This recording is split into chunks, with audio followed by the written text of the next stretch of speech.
नमस्कार दोस्तों, स्वागत है आपका फिर से एक नई वीडियो में। देखिए दोस्तों, आज हम करने जा रहे हैं शिक्षा मनोविज्ञान के महत्वपूर्ण प्रश्न। और अब कल जो रीट परीक्षा है ये आपके लिए रामबाण साबित होंगी। रिवीजन एक बार देख कर जाना, काफ़ी इंपॉर्टेंट क्वेश्चंस हैं, इनमें हूबहू प्रश्न छपेंगे ज़रूर। तो चलिए पहला प्रश्न लेते हैं। सामाजिक अधिगम आरंभ होता है। सामाजिक जो अधिगम है, सोशल लर्निंग, वो कब शुरू होती है? अलगाव से, भीड़ से, संपर्क से, श्रव्य दृश्य सामग्री से। तो इसका जो राइट आंसर होगा वो होगा संपर्क से। जो सामाजिक अधिगम है वो संपर्क से शुरू होता है।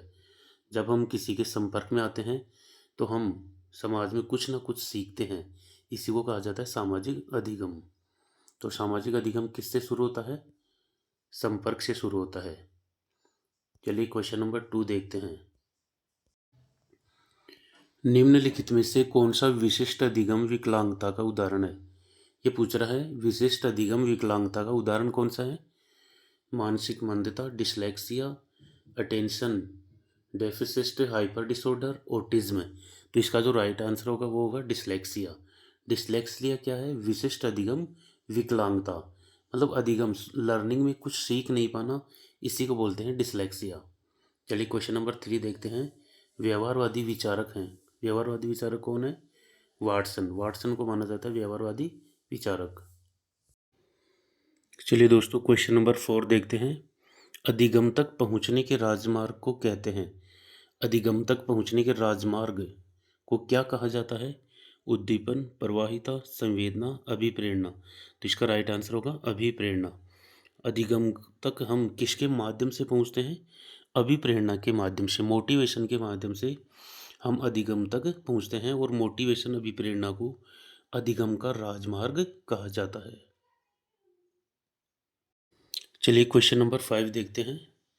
सामान्य बालक प्रायः किस आयु में बोलना सीख जाते हैं? जो सामान्य बालक होते हैं वो प्रायः किस आयु में बोलना सीख जाते हैं? 11 माह, 20 माह, 16 माह, 24 माह। इसका राइट आंसर होगा 11 माह में। जो सामान्य बालक होते हैं वो 11 माह की आयु में बोलना सीख जाते हैं। चलिए क्वेश्चन नंबर 6 देखते हैं। मनोविश्लेषण में किसके अध्ययन पर बल दिया जाता है? जो मनोविश्लेषण का सिद्धांत दिया था वो किसने दिया था? सिगमंड फ्राइड ने। ये याद रखना है। मनोविश्लेषण सिद्धांत किसने दिया था? सिगमंड फ्राइड ने। और इसमें मनोविश्लेषण में किसके अध्ययन पर बल दिया जाता है? संचेतना, अचेतन, अर्ध संचेतना, बहुचेतन। तो वो दिया जाता है दोस्तों अचेतन मन पर। मनोविश्लेषण में अचेतन मन पर अध्ययन पर बल दिया जाता है। चलिए दोस्तों क्वेश्चन नंबर 7 देखते हैं। प्रश्नावली व्यक्तित्व परीक्षण की कौन सी विधि है? जो व्यक्तित्व परीक्षण की जो विधियां हैं, जैसे प्रश्नावली विधि है, तो वो कौन सी विधि है? प्रक्षेपी विधि है, अर्ध प्रक्षेपी है, अप्रक्षेपी, या व्यक्तिगत? तो इसका राइट आंसर होगा दोस्तों व्यक्तिगत विधि। जो प्रश्नावली विधि है वो व्यक्तित्व परीक्षण की व्यक्तिगत विधि मानी जाती है। व्यक्तिगत विधि का दूसरा नाम हमें आत्मनिष्ठ भी मिलता है, ये भी याद रखना है। जो व्यक्तिगत विधि होती है इसका दूसरा नाम आत्मनिष्ठ विधि भी होती है। और जो व्यक्तिगत विधि है, जो प्रश्नावली विधि है, इसकी शुरुआत किसने की थी दोस्तों? सुकरात ने। या सुकरात को प्रश्नावली विधि का क्या माना जाता है? जनक माना जाता है। याद रखना है, सुकरात को जनक माना जाता है प्रश्नावली विधि का। अगर आपको पूछ ले कि मनोविज्ञान में शुरुआत किसने की थी, प्रश्नावली विधि की मनोविज्ञान में शुरुआत किसने की थी, तो वो थे वुडवर्थ। वुडवर्थ ने मनोविज्ञान में प्रश्नावली विधि की शुरुआत की थी। विकास एक सतत एवं धीमी प्रक्रिया है। विकास एक सतत एवं धीमी प्रक्रिया है, यह किसका कथन है? स्किनर का, थॉर्नडाइक का, ब्रूनर का, हरलोग का? तो इसका जो राइट आंसर होगा दोस्तों वो होगा हरलोग। विकास एक सतत एवं धीमी प्रक्रिया है, ये स्टेटमेंट किसका है? हरलोग का। हरलोग ने दिया था ये कथन। चलिए दोस्तों क्वेश्चन नंबर 9 देखते हैं। सीखने के नियमों के प्रतिपादक कौन है? जो सीखने के नियम दिए थे, जो लर्निंग रूल्स दिए थे, वो किसने दिए थे दोस्तों? स्किनर ने, ब्रूनर ने, थॉर्नडाइक ने, एडलर ने। वो दिए थे दोस्तों थॉर्नडाइक ने। थॉर्नडाइक को माना जाता है सीखने के नियमों का प्रतिपादक है। एक याद रखना है दोस्तों, ब्रूनर। ब्रूनर ने कौन सा सिद्धांत दिया था? सामाजिक अधिगम का सिद्धांत दिया था। चलिए दोस्तों, आज का क्वेश्चन नंबर 10 देखते हैं। रॉबर्ट गेने ने अधिगम की कितनी परिस्थितियां बताई हैं? रॉबर्ट गेने ने अधिगम की कितनी परिस्थितियां बताई हैं? 6, 7, 8, 9। तो इसका राइट आंसर होगा दोस्तों 8। रॉबर्ट गेने ने अधिगम की कितनी परिस्थितियां बताई थी? 8 परिस्थितियां बताई थी। क्वेश्चन नंबर 11, 11वां प्रश्न है दोस्तों, गेस्टाल्टवाद के प्रतिपादक कौन है? गेस्टाल्टवाद, इसका दूसरा नाम मिलता है संपूर्णाकार। ये भी याद रखना है, गेस्टाल्टवाद को संपूर्णाकार भी कहा जाता है। इसके प्रतिपादक कौन माने जाते हैं? Skinner, Wertheimer, Pavlov, Freud. इसका राइट आंसर होगा दोस्तों वर्दीमर। वर्दीमर और एक थे कोहलर और दूसरे कोफका। मैक्स वर्दीमर, कोहलर और कोफका, इन्होंने कौन सा सिद्धांत दिया था? गेस्टाल्टवाद का सिद्धांत दिया था, और इसका दूसरा नाम संपूर्णवाद का सिद्धांत भी मिलता है।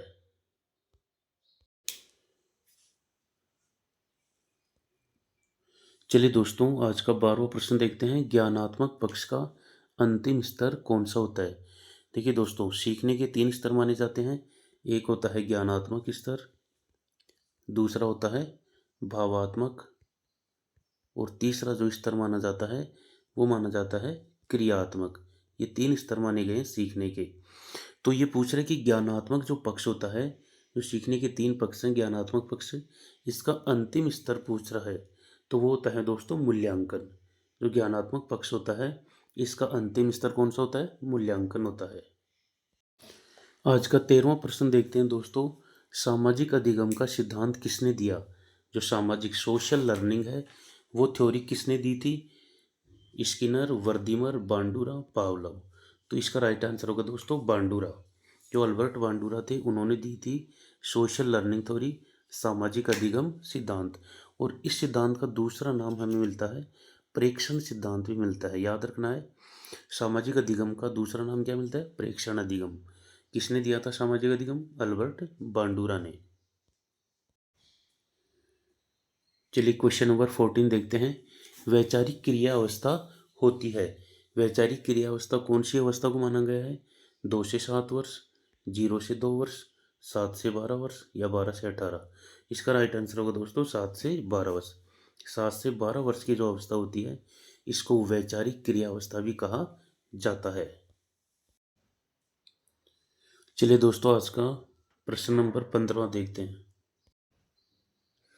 इरिक इरिक्सन ने मनोसामाजिक विकास की कितनी अवस्थाएं बताई हैं?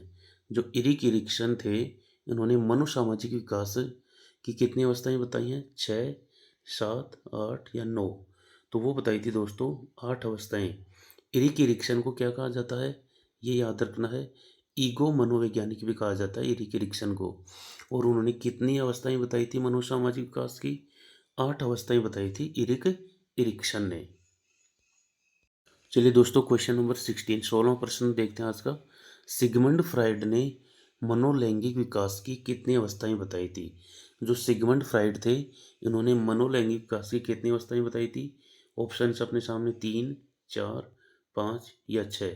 तो इसका राइट आंसर होगा दोस्तों 5 अवस्थाएं। सिगमंड फ्राइड ने मनोलैंगिक विकास की 5 अवस्थाएं बताई थी। तो दोस्तों 5 अवस्थाएं कौन सी थी? पहली जो अवस्था बताई थी सिगमंड फ्राइड ने मनोलैंगिक विकास की, वो बताई थी दोस्तों मुखावस्था। पहली अवस्था का नाम होता है मुखावस्था। दूसरी जो अवस्था बताई थी गुदावस्था। दूसरी अवस्था कौन सी बताई थी? गुदावस्था बताई थी। और तीसरी अवस्था बताई थी उन्होंने लिंग प्रधान अवस्था। तीसरी अवस्था कौन सी बताई थी? लिंग प्रधान अवस्था। चौथी अवस्था का क्या नाम मिलता है हमें? अव्यक्त अवस्था। चौथी अवस्था थी अव्यक्त अवस्था। और पांचवी और अंतिम अवस्था बताई थी उन्होंने जननेंद्रिय अवस्था। कौन सी अवस्था? जननेंद्रिय अवस्था। ये 5 अवस्थाएं बताई थी मनोसामाजिक विकास की। किसने बताई थी दोस्तों? सिगमंड फ्राइड ने। चलिए आज का 17वां प्रश्न देखते हैं। कैटल ने मनुष्य में कितने शील गुण बताए हैं? जो कैटल मनोवैज्ञानिक थे, उन्होंने मनुष्य में कितने शील गुण बताए थे? 11, 13, 16 या 18? इसका जो राइट आंसर होगा दोस्तों 16। कैटल ने मनुष्य में 16 शील गुण बताए थे। लेकिन याद रखना दोस्तों, अगर आपको पूछ ले कि शील गुण उपागम किसने दिया था, अगर आपको पूछ ले कि शील गुण उपागम का सिद्धांत किसने दिया था, वो दिया था दोस्तों आलपोर्ट ने। शील गुण उपागम का सिद्धांत किसने दिया था? आलपोर्ट ने। जबकि कैटल ने मनुष्य में शील गुण कितने बताए हैं? 16 बताए हैं। चलिए आज का 18वां प्रश्न देखते हैं। हार्मिक सिद्धांत किसने दिया था? मनोविज्ञान में हार्मिक सिद्धांत किसने दिया था? विलियम वुंट ने, William James, William McDougall, Spearman. इसका राइट आंसर होगा दोस्तों विलियम मैकडूगल। विलियम मैकडूगल ने दिया था कौन सा सिद्धांत? हार्मिक सिद्धांत दिया था मनोविज्ञान में।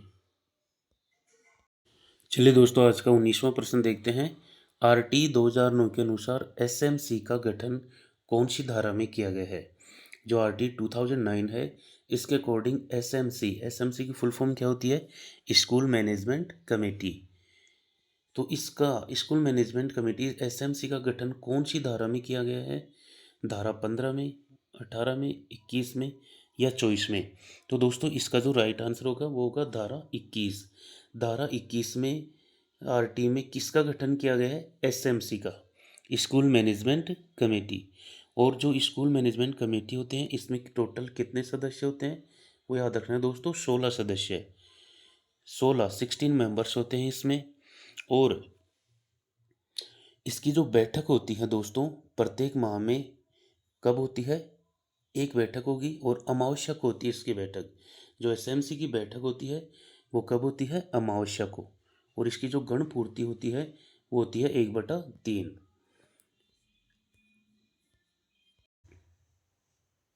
चलिए दोस्तों आज का 19वां प्रश्न देखते हैं।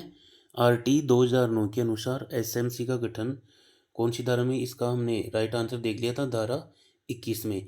इसके सभी ऑप्शंस की व्याख्या करते हैं कि धारा 15 में क्या व्यवस्था की गई है। आरटी 2009 की जो धारा 15 है, इसमें दोस्तों जो स्कूल एडमिशन है, बच्चे का जो एडमिशन होगा वो 30 सितंबर तक किया जा सकता है।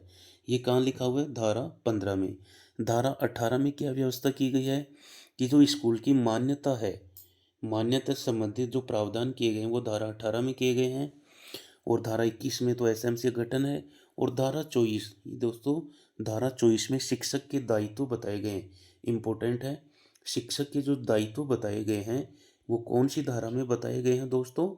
धारा 24 में। आरटी की धारा 24 में जो शिक्षक की जो ड्यूटीज होती हैं, टीचर की ड्यूटीज, धारा वो बताई गई हैं धारा 24 में। चलिए दोस्तों आज का अंतिम और 20वां प्रश्न देखते हैं। संवेगात्मक बुद्धि के प्रतिपादक कौन माने जाते हैं? जो संवेगात्मक बुद्धि है, इमोशनल इंटेलिजेंस, ईआई भी कहा जाता है इसे शॉर्ट में, इसके प्रतिपादक कौन माने जाते हैं दोस्तों? William Wundt, William James, William McDougall या डेनियल गोलमैन। तो दोस्तों इसके जो प्रतिपादक माने जाते हैं संवेगात्मक बुद्धि के, वो माने जाते हैं डेनियल गोलमैन। याद रखना दोस्तों जो संवेगात्मक बुद्धि है इसको अर्जित बुद्धि भी कहा जाता है। इसको अर्जित बुद्धि कहा जाता है। और ये वह बुद्धि है जिसका विकास कभी भी समाप्त नहीं होता। समय के अनुसार संवेगात्मक बुद्धि बढ़ती रहती है। अगर आपको पूछे कि संवेगात्मक बुद्धि की सर्वप्रथम धारणा किसने दी थी, तो तब तो आपको करना है, संवेगात्मक बुद्धि सबसे पहले धारणा देने वाले थे जॉन मेयर और पीटर सेलोवी। जॉन मेयर, पीटर सेलोवी ने सबसे पहले संवेगात्मक बुद्धि की धारणा दी थी। लेकिन संवेगात्मक बुद्धि का प्रतिपादक अगर पूछे तब आंसर करना है डेनियल गोलमैन। तो दोस्तों ये थे आज के महत्वपूर्ण 20 प्रश्न। ये दोस्तों ये जो प्रश्न है कहीं ना कहीं ज़रूर रिपीट होंगे और रीट परीक्षा में हूबहू छपेंगे ये प्रश्न, हूबहू छपने वाले हैं ये। तो मिलते हैं नेक्स्ट वीडियो में। और सभी को रीट परीक्षा की हार्दिक शुभकामनाएं।